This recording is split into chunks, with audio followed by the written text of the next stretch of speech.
જી નમસ્કાર, હું ટીઆર જાદવ અમારી ચેનલમાં ફરીથી એક નવા વિડીયોમાં તમારું સ્વાગત છે। મિત્રો, આ વિડીયોમાં વાત કરીશું કંડક્ટર માટે બીજો રાઉન્ડ વેઇટિંગ લિસ્ટ, તો તેના વિશે આ વિડીયોમાં ચર્ચા કરીશું। તો મિત્રો, આ ભરતી જે 7/8/2023ના રોજ જાહેર થયેલી હતી, જેમાં જગ્યાઓ 3342 જેવી જગ્યાઓ હતી, જેમાં પ્રથમ પસંદગી યાદી જે છે 23/5/2025ના રોજ જાહેર થઈ હતી અને પ્રથમ વેઇટિંગ લિસ્ટ 7/10/2025ના રોજ સ્થળ પસંદગી માટે બોલાવવામાં આવેલ હતા। હવે સેકન્ડ રાઉન્ડ મતલબ કે બીજો રાઉન્ડ વેઇટિંગ લિસ્ટ 19/1/2026ના રોજ જાહેર થયો છે। તો એ ઉમેદવારોને સ્થળ પસંદગી બોલાવવા માટેની જે યાદી છે તો તેના વિશે આ વિડીયોમાં ચર્ચા કરીશું। તો અહીં તમે જોઈ શકો છો જાહેરાત ક્રમાંક જે GSRTC 2023-24-32 કંડક્ટર કક્ષામાં કામચલાઉ પ્રતીક્ષા યાદી ઉપર પસંદગી પામેલ ઉમેદવારોને સ્થળ પસંદગી માટે બોલાવવા અંગેની યાદી। તો નિગમની જે જાહેરાત ક્રમાંક જે GSRTC 2023-24-32 કંડક્ટર કક્ષામાં સીધી ભરતી કરવા માટે આપેલ જાહેરાત અન્વયે નિગમની જે વેબસાઇટ ઉપર પ્રસિદ્ધ કરવામાં આવેલ કામચલાઉ પ્રતીક્ષા યાદીમાં સમાવેશ થયેલ ઉમેદવારો પૈકી મેરિટ પ્રમાણે નીચે દર્શાવેલ ઉમેદવારોની નિમણૂક માટે વિભાગની ઓનલાઈન પસંદગી પ્રક્રિયા જે છે તારીખ 21/1/2026ના રોજ કચેરી સમય દરમિયાન પોતાના વતનના જિલ્લાની નજીકની જે નિગમની વિભાગીય કચેરી ખાતે રૂબરૂ ઉપસ્થિત રહેવાનું છે। તો અહીં જે તારીખ આપેલી છે 21/1/2026ના રોજ જે ઓનલાઈન પ્રોસેસ છે, જે ઓનલાઈન પસંદગી પ્રક્રિયા છે, તો તમારે જે પોતાના જિલ્લાની નજીક મતલબ કે પોતાના જિલ્લાની જે નજીક તમારી નિગમની જે વિભાગીય કચેરી છે ત્યાં તમારે રૂબરૂ હાજર રહેવાનું છે, જે પણ ડોક્યુમેન્ટ તમારે લઈને। નિગમ દ્વારા જ્યારે સ્થળ પસંદગી માટે બોલાવવામાં આવે જે તે સમયે નિગમ દ્વારા આપવામાં આવેલ જે પત્રના આધારે જે તે વિભાગમાં હાજર થતા સમયે સિવિલ સર્જનશ્રી સમક્ષ ઉપસ્થિત રહી મેડિકલ ફિટ હોવાનું પ્રમાણપત્ર તથા સંબંધિત પોલીસ સ્ટેશનના અધિકારીશ્રી પાસેથી ના વાંધા પ્રમાણપત્ર મેળવીને રજૂ કરવાનું રહેશે।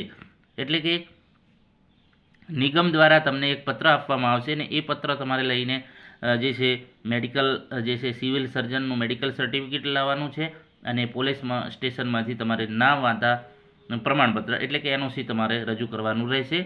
જાહેરાતમાં દર્શાવ્યા મુજબ ઉમેદવારોની નિમણૂકના વિભાગ ખાતે ઓછામાં ઓછા 5 વર્ષ સુધી ફરજ બજાવવાની રહેશે, એટલે કે 5 વર્ષ ફિક્સ રહે અને આ સમય દરમિયાન આંતર વિભાગીય બદલીનો લાભ મળવાપાત્ર રહેશે નહીં।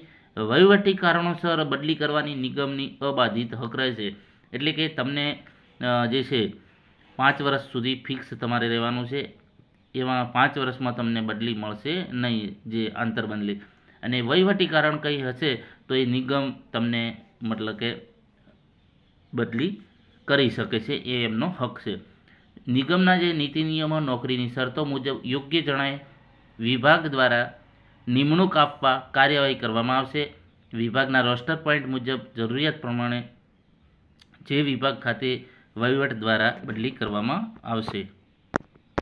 એના પછી વાત કરીશું જે ઉમેદવારોને બહારના રાજ્યમાંની માર્કશીટ તથા અન્ય પ્રમાણપત્ર રજૂ કરે છે તો તેવા ઉમેદવારોની માર્કશીટ અન્ય પ્રમાણપત્રોની ખરાઈ થયા બાદ નિમણૂક આપવામાં આવશે।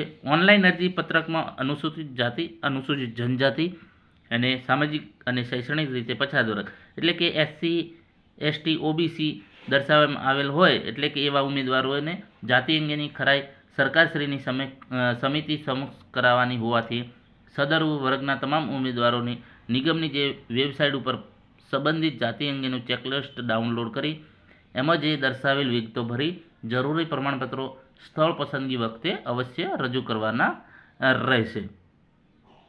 ઉમેદવાર દ્વારા ઓનલાઈન અરજી પત્રકમાં જે દર્શાવેલ વિગતો ધ્યાને લઈ વિભાગની સ્થળ પસંદગી માટે બોલાવવામાં આવેલ છે।